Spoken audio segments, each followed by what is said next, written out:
You've noticed a little water leakage in one of your compartments. Let's find the leak and fix it.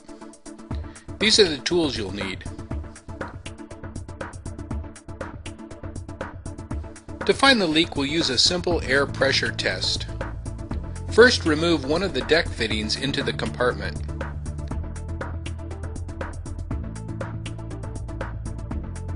Next, replace the hatch cover and spray some soapy water around the bulkhead edges, skeg or rudder cables, deck fittings, and the hatch rim.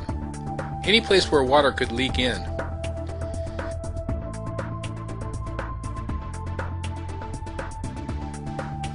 Now we need a little positive pressure in the compartment. An air pump works great, but be careful. All we need is a small amount of air pressure to find the leak.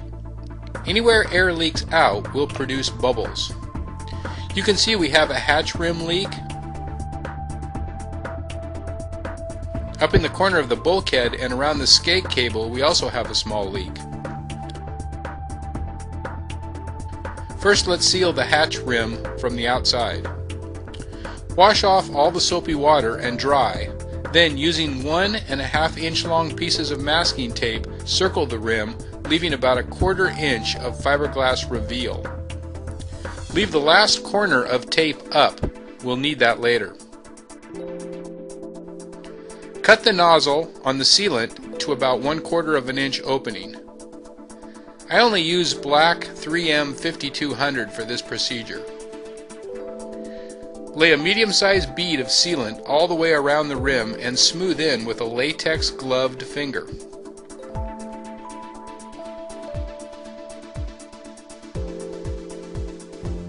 When it's smooth and even, pull the masking tape corner we left up and remove the tape, being careful not to muss with the newly laid sealant. You can clean up any sealant with acetone. Allow a couple of days to dry. For leaks in the bulkhead joint, we'll just glob any good marine sealant into the joint with our gloved finger and smooth as we go. You can do both sides of the bulkhead and around any cable openings. This rotomolded boat has sealant failure at the bottom. If possible, remove any loose sealant and make sure it's clean and dry.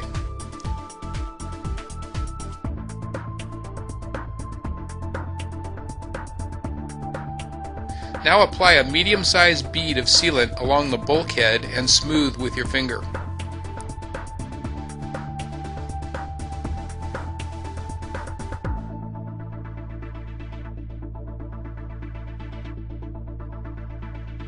Along the top edge, use a fingerful and smooth as you go.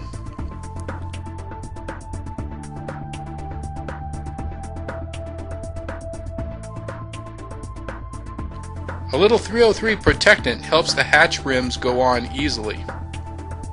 Spray a little onto a rag and apply lightly to the rim. Do not apply 303 to the underside of the hatch cover, as it may make it too slick and the hatch may pop off unintentionally.